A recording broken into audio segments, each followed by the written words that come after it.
এই প্রশ্নপত্র ফাঁসের মধ্য দিয়া এই চোরগুলা যারা প্রশাসনের বিভিন্ন জায়গায় বিসিএস কর্মকর্তা বা বিভিন্ন হিসাবে বসে আছে তাদেরকে তড়িৎ তাদের নাম সবার সামনে নিয়ে আসতে হবে। সবচেয়ে বড় চোর দুর্নীতিবাজ কোটাটা হচ্ছে গিয়ে বাংলাদেশের বড় কোটা।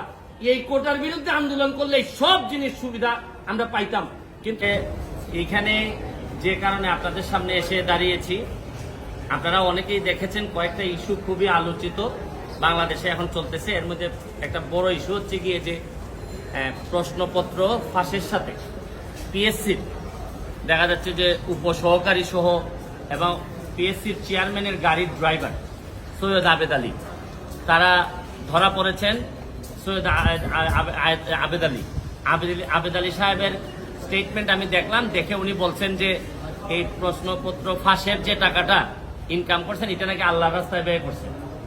মানে এর চেয়ে দুঃখজনক আর এর চেয়ে এরকম দেশ আমি পৃথিবীর কোথাও দেখি নাই যে 2 নম্বরের টাকা উনি সগৌরবে বলছেন যে এটা উনি আল্লাহর রাস্তায় খরচ করছেন। এটা আমরা হয়তো ফান হিসাবে নিচ্ছি, কিন্তু আজকে যে কারণে আসছি আমার কাছে মনে হয়েছে যদি একজন সংসদ সদস্য হিসাবে আমার বলার সুযোগ ছিল, যদি পার্লামেন্ট থাকতো।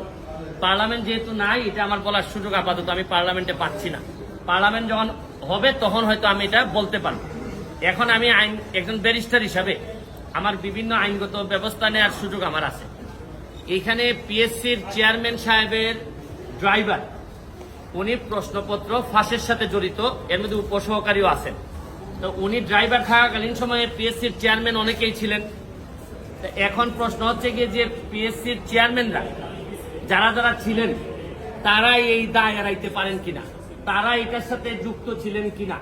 এখন আমার ড্রাইভার আমার যদি ব্যবসাপাতি করে অথবা ড্রাইভারের মাধ্যমে ওনারা টাকা নিয়েছেন কিনা এটা ভালোভাবে দেখতে হবে। কারণ ড্রাইভারে ধরার পর যদি এটা ধামাচাপা পড়ে যায়, আরে ড্রাইভার করছে এটা বুঝেন না, হয় অনেক সময় এইগুলা বলে কিন্তু চাপা দেওয়ার একটা প্রক্রিয়া থাকতে পারে। এইটা আমার মনে হয়েছে যে এটা সরকারের দেখতে হবে। সেকেন্ড হচ্ছে কি, যে কারণে আমি মেইনলি আমার কাছে মনে হয়েছে যে এই প্রশ্নপত্র ফাঁসের কারণে সেই 33তম বিসিএস থেকে 33তম বিসিএস থেকে 46 পর্যন্ত এই পর্যন্ত উনার মাধ্যমে অনেকেই সরকারি চাকরি পেয়েছেন, বিসিএস কর্মকর্তা হয়েছেন এই প্রশ্নপত্র ফাঁস করার মধ্য দিয়ে। তাইলে উনি যেহেতু ধরা পড়েছেন, তাইলে এখন যারা তদন্ত করতেছেন তাদের মেইন কাজ হবে এই প্রশ্নপত্র ফাঁসের মধ্য দিয়া এই চোরগুলা যারা প্রশাসনের বিভিন্ন জায়গায় বিসিএস কর্মকর্তা বা বিভিন্ন হিসাবে বসে আছে তাদেরকে তড়িৎ তাদের নাম সবার সামনে নিয়ে আসতে হবে এবং এদের বিরুদ্ধে ব্যবস্থা গ্রহণ করতে হবে।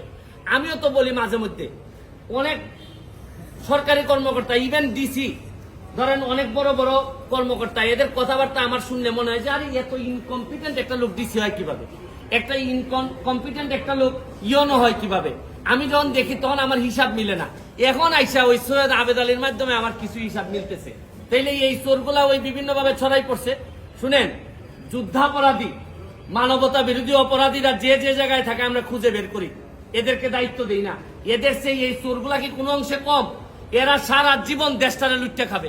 আরে এই আবেদ আলী তো চলে যাচ্ছে, আবেদ আলীর তো আর কোনো অসুবিধা নাই, যা বানানোর বানাই ফেলছে। আর এই যে আপনার ডাসার উপজেলা চেয়ারম্যান প্রার্থী হয়েছিল, আল্লাহ বাঁচাইছে ডাসার মানুষের, এই যে মাদারীপুর না এটা, হ্যাঁ এই কালকিনি না তো আবার কালকিনির পাশে, কালকিনিও তো বিখ্যাত বিভিন্ন কারণে। এই ডাসার উপজেলার মানুষ বাচ্চা যে তার মানে পাস করা না সে নির্বাচন করতে চাচ্ছিল, নির্বাচন হয় নাই। নির্বাচন হয় নাই। তার কাছে যে মেকানিজম ছিল তাতে আল্লাহ মাহবুব জানে হয়তো নির্বাচন হলে পাশও করে যেত। তো এখন হচ্ছে কি আমার মেইন, নাইলে যদি এর ভিতরে আমি ব্যবস্থা না দেখি আমি হাইকোর্টের শরণাপন্ন হব। কারণ আমাদের তো জায়গা হচ্ছে কি হাইকোর্ট।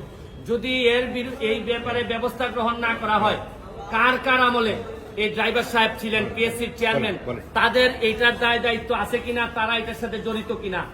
এরপর হচ্ছে গিয়ে এই প্রশ্নপত্র ফাঁসের ঘটনায় কারা কারা অবৈধ সন্তান হিসেবে প্রশাসনে জন্মগ্রহণ করছেন এবং জন্মগ্রহণ করে এখন বিভিন্ন ভাবে দলীয় তকমা লাগাইয়া ভালো ভালো অবস্থানে আছেন, এইটা আনতে হবে।